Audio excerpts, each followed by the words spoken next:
Welcome to another episode of The Official. We are going to recap the Las Vegas regional of the Elite 11. Our very own David was there at Solving Football on Twitter, if you don't already know, and he's got some great insights. We have some video clips for you. We're going to break down the players who stood out, maybe who was not as impressive, and then, of course, as we like to do, there's been a flurry of commitments over the last few weeks, and we are going to recap some of the more kind of fantasy relevant skill position guys. 4 stars or higher. There's going to be 5 that we will go over. And that's what's on tap for tonight. This is The Official.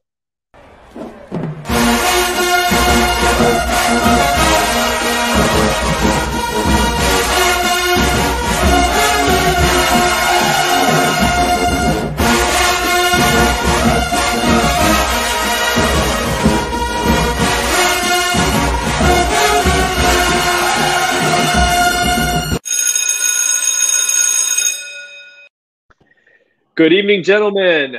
Good to be back. No guests this week, just the 3 of us. It hasn't been this way for quite a while. Matt, David, hope you're doing good in your respective studios tonight. Thank you. Doing good, man. All right. So, like we do, try to keep this show a little bit concise. We're going to cut right to the chase. David, you went to the Las Vegas Elite 11 Regional. This was a little bit ago at this point, but we're getting around to, obviously, we have a lot of our Campus Canton staff going to these events, and it's great to be in person. What do you think you took just from being there? I mean, there's something much different, obviously, right there 5 feet away versus huddle tapes or whatever. Yeah, I think it was a good experience to get an up-close, personal look at a lot of these players. I think one big takeaway is just you can get a feel for their ball velocity, who has the strongest arm. And it was a challenging day, too, because it was really windy. The gusts were probably around like 30 miles per hour at times. So you can kind of see, who has the arm strength to kind of cut through that wind. It was good to see. You got to see guys like Devin Gardner, Quincy AC, Quincy AC, and other coaches, and like how they're instructing these kids and who's taking to coaching. You can kind of get a feeling for some of their personalities too, and like kind of like their energy, who maybe has some leadership abilities, stuff like that. So, it was a good experience overall. Yeah, I mean, I couldn't agree with you more. Like, I definitely felt that when I was in Nashville, and we'll do a recap one of these days on camera. But yeah, there's a lot of intangible stuff, that you just can't quite tell. But there's no substitute, I think, for being there in person. It's a good experience. I'm glad that we kind of prioritize that as a company this year to get a feel for these 2023 quarterbacks. Everyone had a little slightly different experience. I think, yeah, you're saying wind. I know your video clips you sent me, I had to mute them because they were just like, yeah, it was whipping. I mean, you could hear it in the background big time. But that still gives you another, like you said, it gives you another data point, like who can cut through the wind with their throws. You're up in Chicago, so, thinking 4 or 5 years ahead, who's going to be able to cut it in Chicago in the winter, maybe put a guy, check him off the box. Like, okay, yeah, he can cut through that wind. So, man of the week, Eli Holstein. We'll talk about him at the end. He committed this week very recently, but we'll go over him first. He's a 4-star, very highly rated guy. I think is a top 10 QB for most of the services. So he's from Texas, though, right? Or no, he's from Louisiana, I think. Yeah, Louisiana. And he came all the way out to Las Vegas. So let's take a look at him. You got about a couple of these throws here. So here's Holstein dropping back. And, tell us what you were going through your mind when you were watching him. Yeah, so right now he's in the Breakaway area. So Breakaway Data is a company that we've kind of been talking to. They collect data and ball velocity and all that. This is just a crossing route there, and they did a bunch of footwork stuff, so you can see him moving around there. And then, yeah, this is the one where they kind of do a full rollout. Yeah, do a bunch of rollouts outside the pocket, try to, work on their mobility in general. And then I think you can see him looking around there. Like I think they got to wait for the receive. There's a couple receivers, and then one will raise their hand, and so they're looking to see who to throw to. Yeah. So they're waiting to see. Yeah. So, I mean, so Holstein, he had the highest. So actually, before I got there, they all did workouts and stuff. They ran 40s. They did vertical jump and stuff like that. He had 133. I think it is a Spark score, which is elite. It is, and he's like 6'4". He was listed at 228 on the graphic that Elite 11 put out. So I mean, he's a massive person, and he tested really well. So like in theory, he's super athletic. But I gotta say, I didn't love his movement necessarily at this point. I thought he was a little bit of a heavy-footed, and I also thought his motion was longer than you'd want. I think that's something he'll have to work. Although here I will say I think he had the strongest arm there. I mean, he's got an absolute missile. His accuracy. Yeah, let's just run it again while we keep talking. But I think for the viewers and everybody to check out what you're talking about again. But yeah, you can see the motion does seem to be, and he takes it a little away from his body. You just see a lot of gap, I think between his arm and his body on a lot of these throws. Yeah. Like that one was way back here.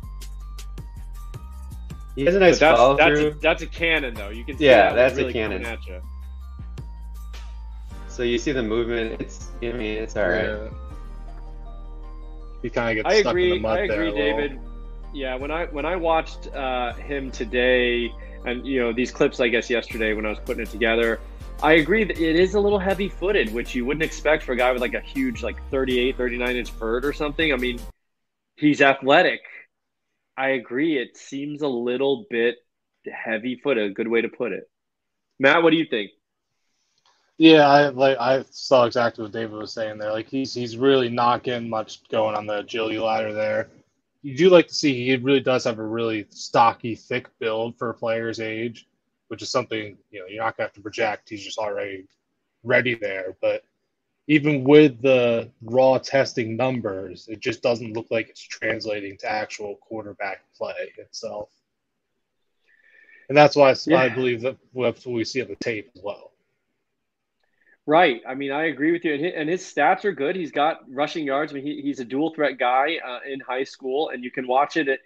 But he does come across, more to me like that Tebow-ish runner who gets what's there. He's willing. He can be kind of a bulldozer at times with that build, of course. But he's not Kyler Murray. He's not L. Jax. I mean, he's not even another guy like this in this class, Avery Johnson. Like he's not that kind of runner.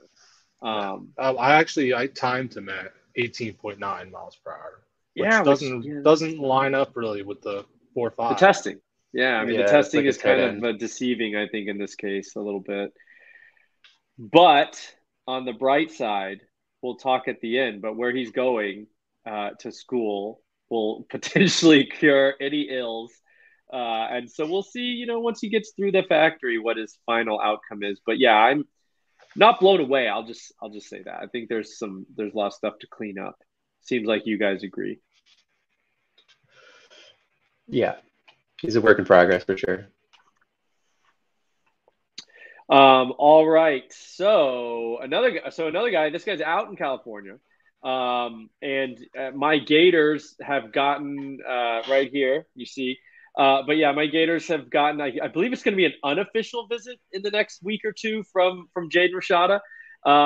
Hey, I'm just glad to get him on campus, but actually, no, I think it's supposed to be this week. But anyway, I don't know what unofficial means. Like, I know what it means, but like in terms of his interest, but whatever. I'm glad he's coming on campus, and he's pretty exciting. So let's take a look at him, and David, walk us through what your takes were as we see him.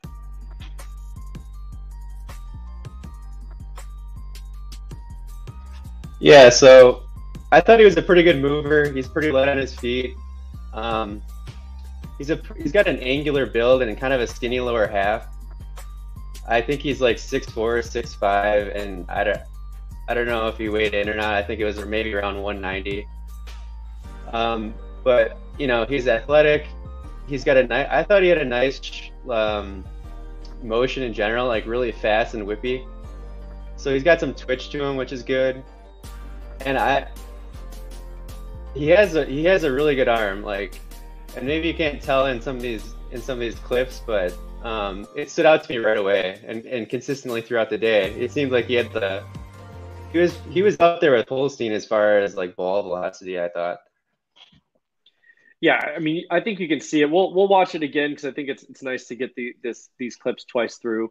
But the one where he's throwing it at the camera that you were shooting, like you can see that thing whipping. I mean, it's coming in hot, and so I think he definitely has a strong arm, and I like the motion. It's a little 3/4-y, it's not quite over the top, but I think that a lot of the purists will say a 3/4 delivery is a bit of an issue. You can't get on top of the ball as much, but if your arm is naturally really strong, I think you can get away with it.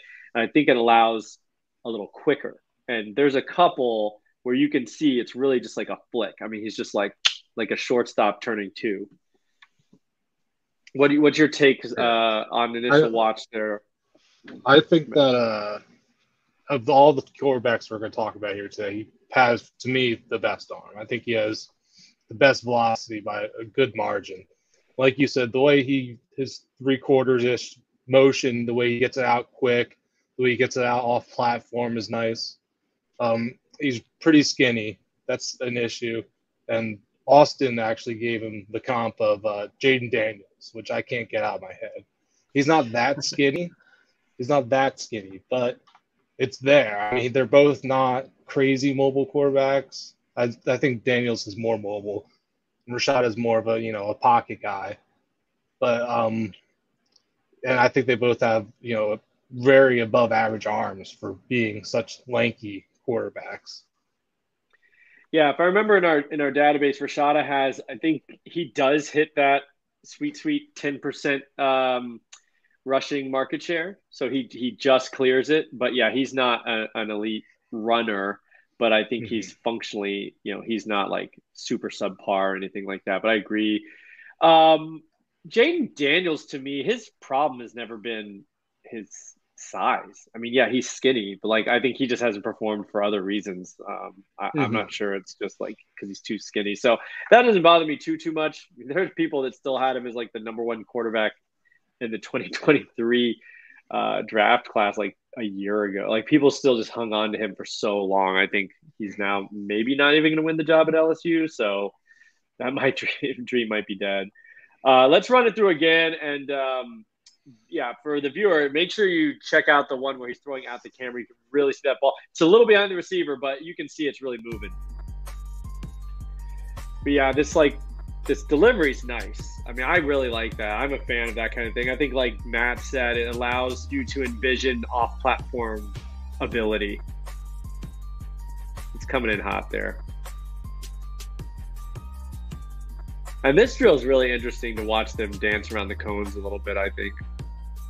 He really seems like he's much more of an arm thrower, too, at this point. He's not really engaging with his lower half that much, especially with his hips. I think that's a good point. I think that's a really good point, actually. Which, if he's got that much velo arm only, I mean, there's a lot to unlock there if you can teach him. I kind of noticed that with him and Malachi. They have kind of wiry frames, and they definitely need to get stronger in the lower half and strengthen their core too, which, I mean, once they get in those college weight rooms, I think you'll see a big improvement. Yeah, it's the weight room and its technique. I mean, to throw, with the transition of power in your lower half, like they could unlock pretty decent amount of velocity there. So he's already got it with just the arm, but you do need more for consistency and some other things. I'm a fan of Rashada. I'd love him to come to Florida. I feel like it's a pipe dream, but that would be exciting. I think he's definitely a guy you can kind of dream on that arm talent a little bit for sure.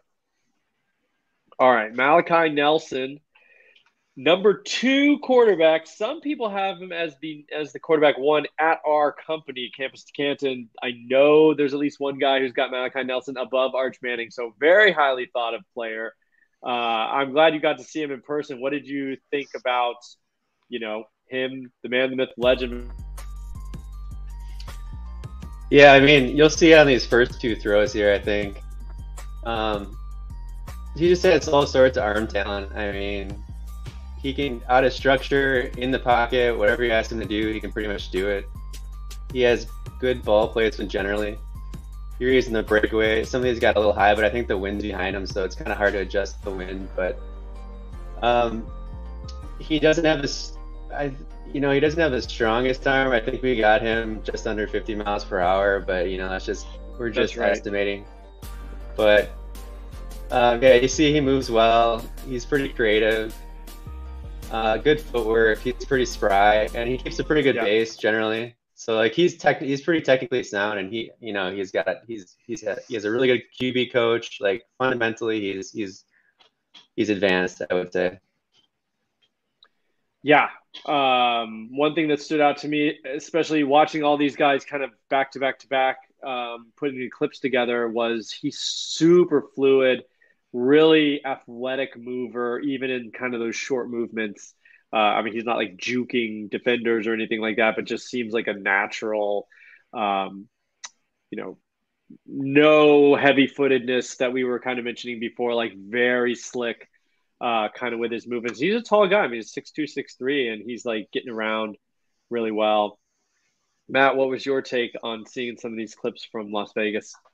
Yeah, I think he has a pretty good arm. It's not, that's not a selling point really. What you're getting with him is more of like touch balls, the good ball placement, the off-platform throws. He brings a lot. He's not super mobile, but that's not really. He doesn't really use that much on tape. I don't know if he hit the threshold, the rushing. Yeah, I think he's just over it. Like I think most of the. I mean, I figured he probably was, but most of the high-level quarterbacks in this class, like Nico, Jaden Rashada, Malachi Nelson, they're all like right at 10. So like they just a lot of them just did hit it. None of them are like elite rushers, which is fine. I think Malachi Nelson, watching his tape, like his placement. Granted, it's highlights, but even his highlights compared to other players' highlights, his placement is just so silky, buttery smooth. Like he just puts that ball where receivers just like can just envelop it. Like nobody's trying hard to catch his ball. Especially on those deep balls too. He throws. It's not like a dart. It's not like a crazy high velocity throw, but it's just money. Every time. I mean, yes, dimes after dime. Like he's just got. I immediately gave him like a 5 in placement, when I was grading him. That's my highest rating. I don't do that very often, but I was just like, if it's going to be anyone, it's a guy like this. I mean, just like in stride every single time. We'll watch this again, but yeah, Malachi Nelson, watch his movements here. And you can tell he's very good athletic.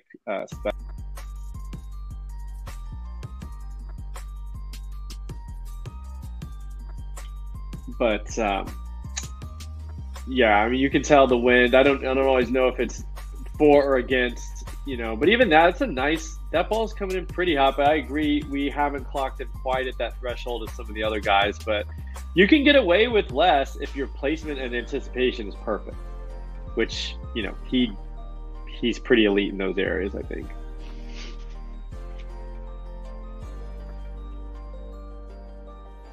Here's where you can really kind of see just kind of moving around guys. Eli Holstein might have gotten in his way there. Yeah. He just kind of just got around him without even really breaking a sweat, which is nice. Watching him do the footwork drills there is just night and day compared to the other two we've seen. I mean, Rashad wasn't bad, but yeah, his footwork is the best, I think. Yeah, Nelson real just looked significantly better. Yeah. All right, another C2C favorite you got to see out there, Pierce Clarkson, who's kind of an interesting story. I mean, along with Caden Hauser, who went to Michigan State this year, they split time basically at John Bosco Prep out in California. Almost a 50-50 split in terms of their playing time. Obviously, with Clarkson being the underclassman still splitting time with a senior, that's pretty impressive. He's going to get, I would imagine, full reign this year. Currently headed to Louisville, but there are people that think he's like really one of the better elite level quarterbacks in this class. So I don't know if he'll end up getting some higher level programs interested. But yeah, let's take a look at Pierce Clarkson.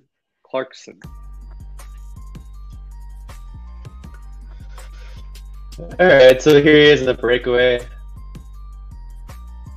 data area. Pretty quick feet. I mean, he's athletic as well. He's smaller, so he's like 6 foot. I don't know, 180 maybe. But he, his arm is probably weaker than the other guys, but he's also smaller. Yeah. But he can create some plays. He's pretty good outside the pocket, and generally speaking, he was pretty accurate throughout the day. I thought that was a pretty good throw there.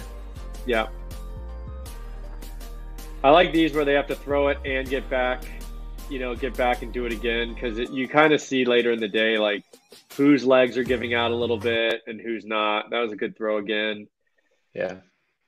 In the footwork, he looked a little choppy, maybe slightly less coordinated. If we'll look at it again, so keep an eye on that when we go through it again. But otherwise, yeah, I think he's athletic. I think he ran a lot actually in his dual time at quarterback last year. Even though he split time. Yeah, I'm really not.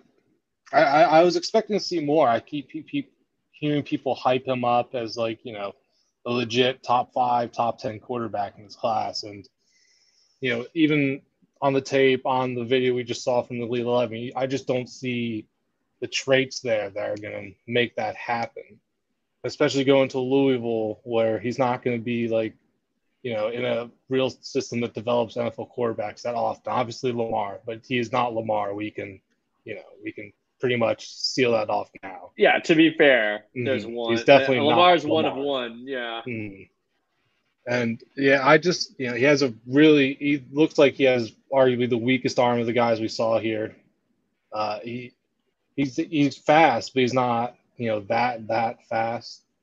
I just don't see the upside there. I think Caleb Johnson might be better than him. Other Louisville quarterback. All right, yeah, let's watch him again. But I kind of agree with a little bit of the I was expecting more, exactly like what you said, Matt, because there have been some he's got some stands in our backyard at C2C, and I just was kind of like, okay, I mean, it's not bad, but nothing jumped really at me like super special that I could like hang my hat on. But yeah, like these are hard. You can't really see the end result on some of these passes just because of the way. But here, like the footwork here looks a little choppy. It's not super smooth. Yeah, it's a little awkward. Yeah, it's hard going from Malachi Nelson to being the guy after Malachi Nelson. But actually, I think they're together, aren't they? I think it's either Rashada and him were doing it at the same time, or Nelson and him were doing it at the same time. You can kind of see they're like best buds. It seems like they're both from California, so they're kind of always around each other all day. But like these throws were good. I definitely think he's intriguing, but nothing jumped out that the way some people I feel like have talked about him. So could be one of those things where the highlights are upselling some of his best moments, and it doesn't always pop in that way. All right, and now I want to let you introduce your super sleeper diamond in the rough gem that you found, David. Tell us about this guy who we're going to do last here, and I'll put on the tape. All right, so this is McCae Hillstead. He's from Utah. He went to Sky Ridge High School. He's a smaller guy. I think he's only 5'10", 180, somewhere around there. But I don't know. I love this guy. Like, he's got a quick motion, pretty strong arm, and stronger than I would have expected for his size. He's got quick feet. You can see him in the footwork drills. But he was just like twitched up. I thought he was like a super twitchy athlete in general. Like he's actually a track guy. Like he ran like a 10.9-ish 100 meter. So he's a dual threat. I don't know. It's just a pleasant surprise. And he only missed like 1 or 2 throws all day, it seemed like. So like he was just very consistent. Yeah, I mean the motion here is very fun. Like he really just slings it quick. I mean, incredibly quick. You love to see that. I mean, that's just one of the things that I feel like certain guys have and other guys just don't. And I'm not sure you can change it too much, through your career. And he's definitely got that, like, almost looks like that second baseman kind of turning two on the flip there. But yeah, you said we didn't get like the full expanse of some of those throws, but like you felt like he was throwing it pretty some mustard on it. Yeah, I definitely think in like the short to intermediate area, he was pretty good. I don't know about when you were in Nashville. They didn't do like a ton of deep balls. There wasn't like a ton. I don't know. I don't remember seeing a ton of deep ball action there. There was only like one station that I would say was a deep ball, and it was like a 20-yarder. It wasn't like Yeah, crazy deep. I mean, I don't think they want people just like crow hopping it and chucking it. And right. frankly, what do? You do that, what, like 2 or 3 times a game max? Like it's kind of irrelevant. I mean, it's fun to watch as a spectator, but I'm Yeah. more interested in like, yeah, like give me a 15-yard out. Can you get that Yeah, he on can do time, that. on placement? Mhm. Yeah. Matt, Yeah, what'd you think of McCae? I think super fun player, man. Super fun. And it's really, he's so small, and it's really apparent on the clips here and on You his can see actual it. Yeah, standing huddle next to the tape. Like, guys. he's not big, but his tape is great, man. Like he moves really, really well. I really believe that 10-9 time. I haven't checked his miles per hour, but he's definitely a 20 plus guy. And he's surprisingly physical. Like I saw him like running through some tacklers and stuff, and I was really impressed. He really gave me like some Doug Flutie type vibes. Yeah, Yeah. Okay. it's a throwback name there. Yeah, just That's pretty sweet. Yeah. just such a And he's fun guy to watch. I agree. I mean, actually texted David when I was putting these together. I was like, "Oh, McCae Hillstead, you're not joking. He's super fun." That was exactly the words I Hmm. used. Yeah, he looks very exciting guy. Hey, he's small. He can make it work at his current size. You never know. Some of these guys can hit a little growth spurt, get 2 more inches between now and the end of college. You just never know. But he's making it work. He already I mean, he's got an FBS offer. He's committed, I think, to Utah State. So it's not like he's terribly under the radar. I think David mentioned he just picked up a Washington State offer. So people are noticing. Is he out of Utah? Yeah, he's out of Utah. Um, he actually faced Jackson Dart when he was a sophomore, and Dart was a senior. So he plays Corner Canyon, so he actually plays a decent schedule. They actually he almost beat Jackson Dart. They were I think they got outscored 15-0 in the second half and lost by 3. But Oh. he And he pretty would have been a much battled. freshman? He was a sophomore at the time, Oh, and sophomore. he had 122 QBR as a sophomore. He actually took a bit of a dip last season, but he had 600 yards rushing as a sophomore, 800 yards rushing as a junior. So I mean, he can do a little if he can just combine the passing with the rushing as his senior year. Maybe he gets some more offers. We'll see. All right. You heard it here first on the official. Keep an eye, circle that name, McCae Hillstead, in your bulletin. All right, switching gears now. We're going to wrap this thing up, but we've got 5 commits definitely worth highlighting here. Number 1, we've already talked about him, but Eli Holstein is going to Alabama. What do you guys think about it? I feel like Holstein was the backup in case Manning said thanks, but no thanks. Yeah, I mean, it's kind of hard not to think that, especially with after seeing Ty Simpson's spring game performance. If they don't get Manning, then it seems like he's probably the guy. So I don't know. I think it's a questionable decision. Yeah, Yeah, I I think mean, because Manning is down go in ahead. Texas and Georgia, right? I mean, I don't know if he's Or- announced it. I think reading the Okay. tea leaves and seeing this commitment, that I think so.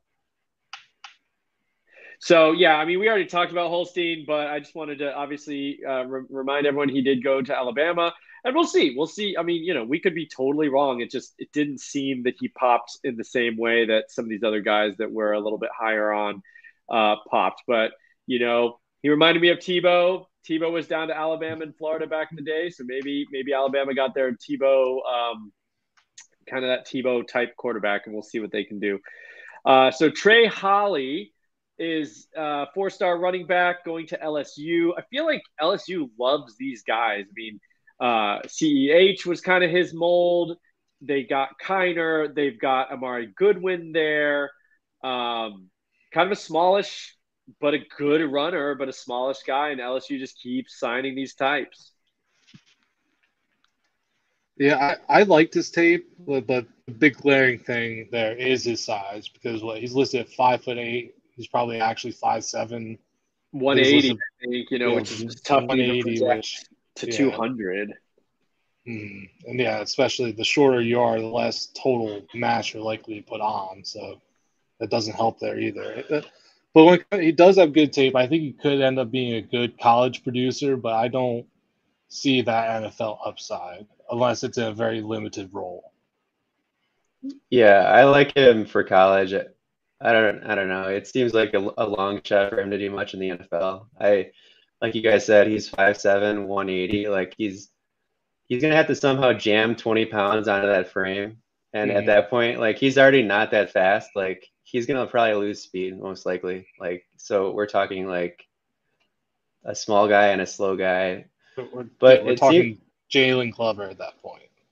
Yeah, like CEH was actually like pretty fast in high school. He lost speed, I think. Like at the combine, he was like 4'6" because he tried to jam so much weight on his frame. But yeah, I remember he came in like 208, but at 5'7", it's just hard to be 208. I mean, yeah, and I think he was like a 10.8 meter. I don't know, I have to look it up, but I'm pretty sure he was like a 10.8 100-meter guy in high school. So like he was pretty fast, and yeah, like I said, 4'6" type guy. Now, it should be mentioned, Trey Holley's got some ridiculous numbers, especially his last 2 years. I mean, I think he's run for almost 5,000 yards over the last 2 seasons, like 70 touchdowns or something. I mean, it's ridiculous. I think as a sophomore, I think he had like 44 touchdowns or something. I'm just absolutely insane. But the caveat here is his high school is pretty small. Matt, I looked it up, 800 enrolled at his high school. That's pretty low, right? We like to see at least over 1,000. Yeah, I mean, around 1,600 is what you want to see, unless it's a private school, which I don't think he is. No, it's public, but I think it's kind of like rural Louisiana. Then that's definitely that's pretty small. So that's pretty small for a high school. So we don't know about the competition, but he's certainly dominating. It's about all you could ask him to do. I don't see that elite speed that I would want to see with a smaller guy, but like he's good. We'll see if it translates. The competition increase at LSU is going to be extreme. All right, let's move on to TCU. Cordale Russell. Is he the next great TCU receiver? That's the question. What do you think? No. I think a few words. Yeah, I think he can be a good receiver, but he's not, that high of an upside guy. Like, I think he's a good athlete at his size, but he's just locked into a very specific role, and that's just going to be play on the outside and grabbing jump balls over people. He reminds me a lot of oh man, I totally just blanked on it. Lions wide receiver that played for Wisconsin. He was just drafted. Oh, Cephas? Yeah, Quintez Cephas. He reminds me so much of Quintez Cephas, just in play style, back when he was at Wisconsin. Yeah, I basically penciled down, a true outside X. He's pretty much only going to line up on the boundary. He's big, tall. He can win contested, but otherwise, like, not a ton of elite sudden movements. Kind of slow off the line. Had one good play of Yak, but like otherwise not. I wasn't blown away by Yak ability, so I agree. I mean, I just think he's like that jump ball boundary guy. And he put up really, really bad numbers too. I think he only had 300 receiving yards all year. He was like third on the team in market share. Huh.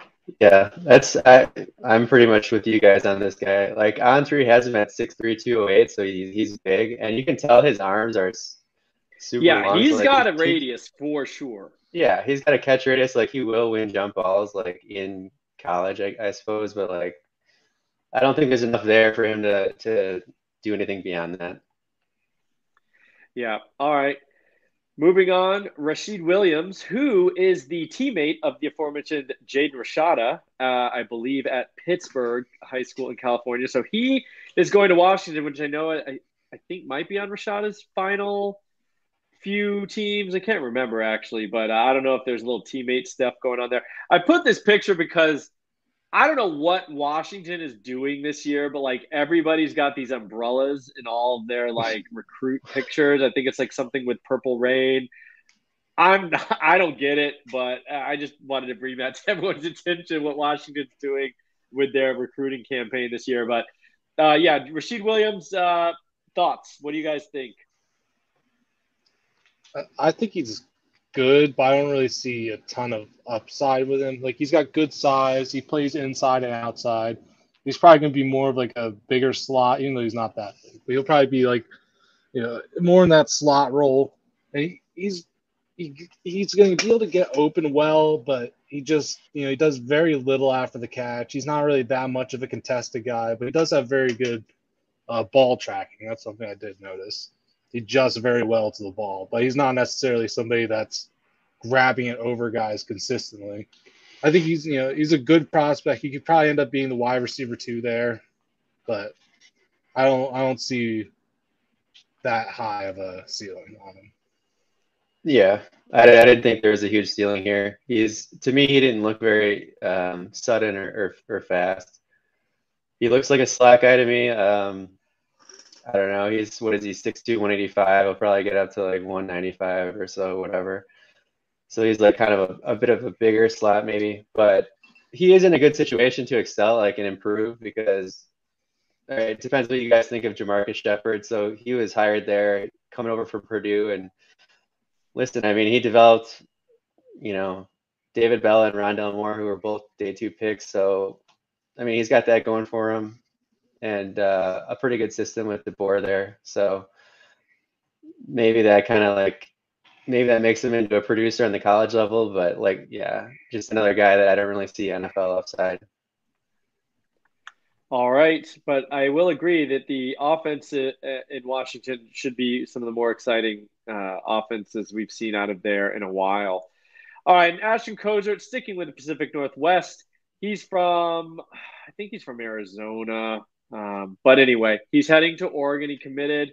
I would say that's probably one of the more athletic, interesting overall package receivers that we're talking about tonight. What is y'all's takes for Ashton Cozart and what he might be at the next level? I'm not a huge fan, but I do have this group here today. He's probably my favorite. He's got good size, good speed. He runs pretty nice routes, nice breaks. And he can go up and get it too. He's just his weak spots. I don't think he's very good after the catch, but when you got everything else, you can live with it to a certain extent. And he didn't end up committing to Oklahoma, but he really reminds me of like the mold of wide receivers they're going after last year with Nicholas Anderson and Jaden Gibson. Like they're all three kind of similar guys. We're like the tall, lankier outside receivers that are more of deep guys, don't really do much after the catch. But I think it was a good landing spot for him. Yeah, I pretty much agree with all that. I think he's the best mover and probably the twitchiest out of the 3 receivers we're talking about. So there's like some potential there. Did you guys look at his production? Because I didn't really see much as far as production so far in high school. I don't think there was any numbers on Max Preps. I remember looking because he seemed like the kind of guy that might have, punt return. And I love, obviously, we love punt returners here at C2C, but I couldn't find any stats. Some high schools don't like submit to Max Prep. So I don't think he had anything. Yeah, I don't think I do, other than the stuff I've charted, obviously. Right. But he was the fastest as well. I think out of all the miles per hour, he was 20.9, so getting close to 21, which is very good. That's definitely in the top percentile of players. And he had like the best, I think, separation. Matt, I don't know if you want to just share briefly. I know you have a couple of those numbers. Yeah, so in the sample, I have him going against man coverage. He's averaging 2.4 yards of separation. Which what good. Percentile is that in your database? That's 85th yeah. percentile. Nice. So very especially good. out of the guys that we were talking about, like I think Russell had 0. Yeah, so he had 0. So like out of all the guys, he just seems to be, the numbers back up what you're saying, like kind of the twitchiest, the best mover, the sharpest ability to kind of run some routes, get open, that kind of thing. So I like the upside here out of this group, but I agree with y'all. In the grand scheme, he's not one of my favorite receivers in the class, but certainly worth keeping an eye on, and I think he's got some upside to be a pleasant surprise. Well, that'll do it for the official. David, thanks for going out to Las Vegas. I hope you enjoyed yourself, but we really appreciate the live footage. We love getting these close-up looks of these players. And Matt, thank you for everything you do for us and, getting yards of separation for these guys. Like, that's incredible. So really wanted to call that out and appreciate everything. And for myself, Alfred, this has been The Official. Take it easy.